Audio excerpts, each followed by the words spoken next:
ಇದು ವೃಂದಾವನ, ಸ್ವಾಮಿಗಳ ವೃಂದಾವನ. ಸ್ವಾಮಿಗಳಲ್ಲಿ ಜೀವಂತ ಸಮಾಧಿಯಾಗಿದ್ದಾರೆ. ಗುರುಗಳ ಪಾದುಕೆ ಇದೆ, ಪಾದುಕೆ ನೋಡಿ.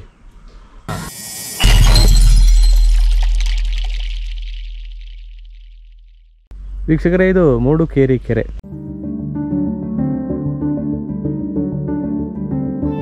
ಈ ಕೆರೆಯ ಸುತ್ತಲ್ಲಿ ಈ ಕಟ್ಟೆಯ ಬಗ್ಗೆ ಯಾರಿಗೆಲ್ಲ ಎಷ್ಟು ತಿಳಿದಿದೆ ನಮ್ಗೆ ಗೊತ್ತಿಲ್ಲ.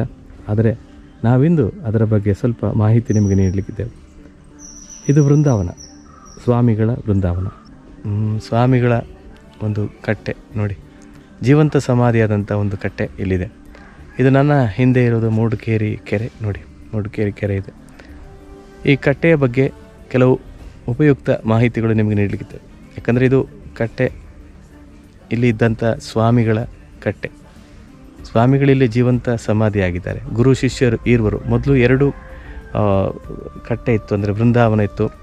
ಆ ಒಂದು ಕೆರೆಗೆ ಬಿದ್ದು ಒಂದೇ ಬೃಂದಾವನ ಉಳಿದುಕೊಂಡಿದೆ. ಅದರ ಬಗ್ಗೆ ನಿಮಗೆ ಸ್ವಲ್ಪ ಮಾಹಿತಿಯನ್ನು ನೀಡಲಿಕ್ಕಿದ್ದೇನೆ. ಬನ್ನಿ ಹೋಗೋಣ.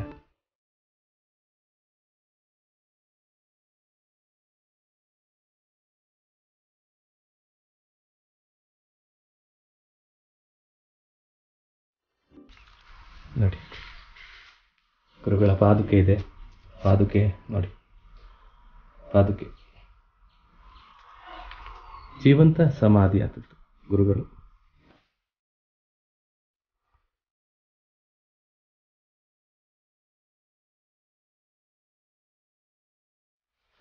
ಸಾವಿರದ 381 ವಿಜಯನಗರದಲ್ಲಿ ಇಮ್ಮಡಿ ಹರಿರಾಯ ಆಳುತ್ತಿದ್ದಾಗ ಆತನ ನಿರೂಪದಿಂದ ಮಹಾಪ್ರಧಾನ ಬೊಮ್ಮರಸ ಒಡೆಯರು ಬಾರಕ್ಕೂರನ್ನು ಆಳುತ್ತಿದ್ದರು.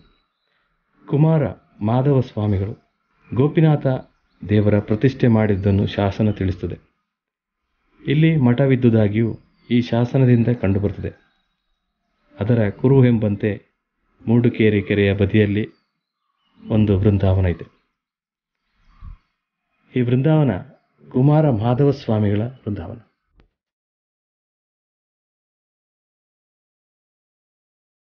ನೋಡಿ, ಇದರ ಹಿಂದೆ ಇರುವುದು ಮೂಡುಕೇರಿ ಕೆರೆ. ಶ್ರೀ ಕುಮಾರ ಮಾಧವ ಸ್ವಾಮಿಗಳು ಗೋಪಿನಾಥ ದೇವರನ್ನು ಪ್ರತಿಷ್ಠಾಪಿಸಿದರು ಬಾರ್ಕೂರಲ್ಲಿ. ಗೋಪಿನಾಥ ದೇವರಂದರೆ ನಮ್ಮ ಈಗಿನ ಶ್ರೀ ವೇಣುಗೋಪಾಲ ಕೃಷ್ಣ ದೇವರು. ಗೋಪಿನಾಥ ದೇವರನ್ನು ಪ್ರತಿಷ್ಠೆ ಮಾಡಿದವರು ಕುಮಾರ ಮಾಧವ ಸ್ವಾಮಿಗಳು. ಅವರು 1381 ಪ್ರತಿಷ್ಠೆ ಮಾಡಿದರು. ನೋಡೋಣ, ಸುತ್ತ ಹಾಕಿ ನೋಡೋಣ ಬನ್ನಿ.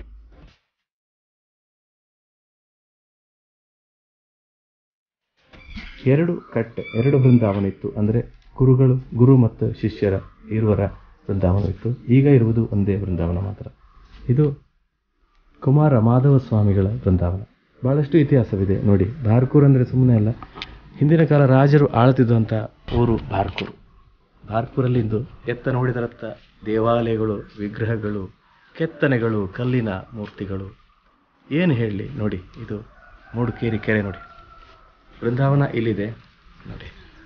ಬೃಂದಾವನದ ಹಿಂದಿನಿಂದ ನೋಡಿದರೆ ಮೂಡುಕೇರಿ ಕೆರೆ ನೋಡಿ. ಬೃಂದಾವನದ ಹಿಂದೆ ಇರೋದು ಮೂಡುಕೇರಿ ಕೆರೆ. ಈ ಜಾಗವನ್ನು ದೇವಸ್ಥಾನಕ್ಕೆ, ಅಂದರೆ ವೇಣುಗೋಪಾಲ ದೇವಸ್ಥಾನದವರಿಗೆ ಬೃಂದಾವನ ಉತ್ತಮವಾಗಿ ಕಟ್ಟಲು ನೆರವಾದವರು ಶ್ರೀ ಕೃಷ್ಣಮೂರ್ತಿ ಶಾಸ್ತ್ರಿ ಅವರ ಮನೆಯವರು. ಅಂದರೆ ಅವರನ್ನು ನಾವು ವಾಚಶಾಸ್ತ್ರಿಗಳು ಅಂತ ಕರಿತೇವೆ. ಅವರ ಮನೆಯವರು ದಾನವಾಗಿ ನೀಡಿದ್ದಾರೆ ಈ ಜಾಗವನ್ನು ವೇಣುಗೋಪಾಲ ಸ್ವಾಮಿ ದೇವಸ್ಥಾನದವರಿಗೆ. ವೇಣುಗೋಪಾಲ ಸ್ವಾಮಿಯನ್ನು ಪ್ರತಿಷ್ಠೆ ಮಾಡಿದವರು ಕುಮಾರ ಮಾಧವ ಸ್ವಾಮಿಗಳು. ಅವರ ವೃಂದಾವನ ಇದು. ಪುರಾತನವಂತ ಇತಿಹಾಸವುಳ್ಳಂಥ ಊರು. ಒಂದೊಂದು ಕಡೆ ಹೋದರೆ ಒಂದೊಂದು ಇತಿಹಾಸಗಳು ನಮಗೆ ತಿಳಿಯಪಡ್ತದೆ. ಪಕ್ಕದಲ್ಲಿ ಮುಂದೆ ಇರೋದು ಸೋಮೇಶ್ವರ ದೇವಸ್ಥಾನ. ದೊಡ್ಡ ಒಂದು ಮರ ಇದೆ ನೋಡಿ, ಅದರ ಹಿಂದುಗಡೆ ಇದೆ ಸೋಮೇಶ್ವರ ದೇವಸ್ಥಾನ. ಆ ಮರದ ಹಿಂದೆ ಇರೋದು ಸೋಮೇಶ್ವರ ದೇವಸ್ಥಾನ. ಸೋಮೇಶ್ವರ ದೇವಸ್ಥಾನ ಬಹಳಷ್ಟು ಪುರಾತನವಾದ ದೇವಸ್ಥಾನ. ಇಂದು ನಾನು ಕುಮಾರ ಮಾಧವ ಸ್ವಾಮಿಗಳ ಬೃಂದಾವನದಲ್ಲಿ ಇದ್ದೇನೆ. ಇದು ಇರುವುದು ಬಾರಕೂರು, ಅಂದರೆ ಉಡುಪಿ ಜಿಲ್ಲೆಯ ಬಾರಕೂರಿನ ಮೂಡುಕೇರಿ ಶ್ರೀ ಸೋಮೇಶ್ವರ ದೇವಸ್ಥಾನದ ಕೆರೆಯ ಪಕ್ಕದಲ್ಲಿ ಇದೆ. ಅಂದರೆ ಕೆರೆಯ ಪೂರ್ವ ಭಾಗಕ್ಕಿದೆ. ಪೂರ್ವ ಭಾಗದಲ್ಲಿರುವಂಥ ಕಟ್ಟೆ ಕುಮಾರ ಮಾಧವ ಸ್ವಾಮಿಗಳ ಬೃಂದಾವನ. ಇದನ್ನು ಅಭಿವೃದ್ಧಿ ಮಾಡಿದವರು ಶ್ರೀ ವೇಣುಗೋಪಾಲ ದೇವಸ್ಥಾನದ ಆಡಳಿತ ವರ್ಗದವರು.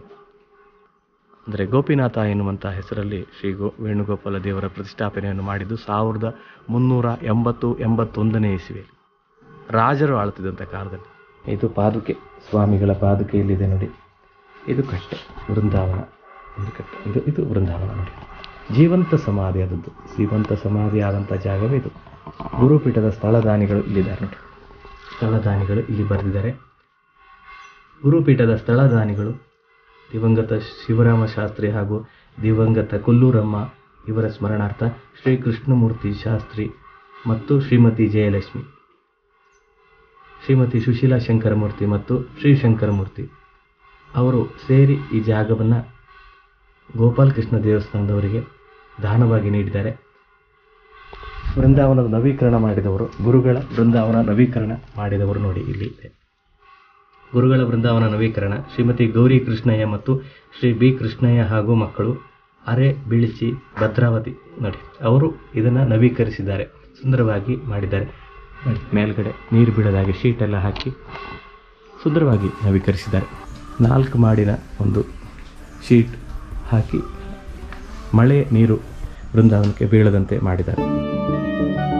ನಾನು ಶ್ರೀ ವೇಣುಗೋಪಾಲ ಸ್ವಾಮಿ ದೇವಾಲಯದವ್ರ ಹತ್ರ ಕೇಳಿ, ಅದೇ ರೀತಿ ಶ್ರೀ ಕೃಷ್ಣಮೂರ್ತಿ ಶಾಸ್ತ್ರಿಗಳವ್ರ ಹತ್ರ ಕೇಳಿ ಅವರಿಂದ ವಿಷಯವನ್ನು ತಿಳಿದು ನಿಮ್ಮ ಮುಂದೆ ಪ್ರಸ್ತಾಪಿಸ್ತಿದ್ದೇನೆ. ಕುಮಾರ ಮಾಧವ ಸ್ವಾಮಿಗಳ ಬೃಂದಾವನ ಇದು. ಕುಮಾರ ಮಾಧವ ಸ್ವಾಮಿಗಳು ಪ್ರತಿಷ್ಠಾಪಿಸಿದ್ದು ಗೋಪಿನಾಥ ಎನ್ನುವ ಹೆಸರಿನ ಶ್ರೀಕೃಷ್ಣನ ದೇವಸ್ಥಾನವನ್ನು. ಆ ದೇವಸ್ಥಾನ ಈಗ ನಾವು ಶ್ರೀ ವೇಣು